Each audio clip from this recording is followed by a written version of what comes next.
Live അപ്ഡേറ്റ്സിലേക്ക് പോകാം. ഇന്നലെ ജിൻഡോയ്ക്കെതിരെ Jasmine ഉയർത്തിയ ആരോപണങ്ങൾക്ക് വിചാരണ നടത്തിയതിന് ശേഷം എല്ലാവരുടെയും ഭൂരിപക്ഷ തീരുമാനത്തിൻ്റെ അടിസ്ഥാനത്തിൽ ജിൻഡോയെ കുറ്റവിമുക്തനാക്കിയിരിക്കുകയാണ്. ഇപ്പോൾ ജിൻഡോയ്ക്ക് ശിക്ഷ നൽകേണ്ടതില്ല എന്നാണ് ഭൂരിപക്ഷ തീരുമാനം.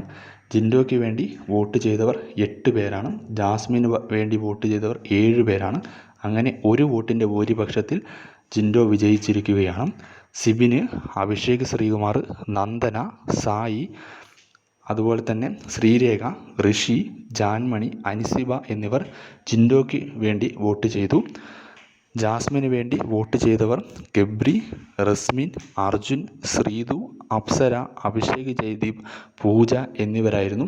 അങ്ങനെ ഭൂരിപക്ഷ വോട്ടിൻ്റെ അടിസ്ഥാനത്തിൽ ജിൻഡോയെ കുറ്റവിമുക്തനാക്കിയിരിക്കുകയാണ്.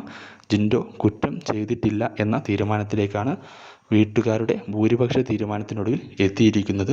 അങ്ങനെ ഇപ്പോൾ ജിൻഡോ ശിക്ഷ ചെയ്യാതെ രക്ഷപ്പെട്ടു ഇരിക്കുകയാണ്.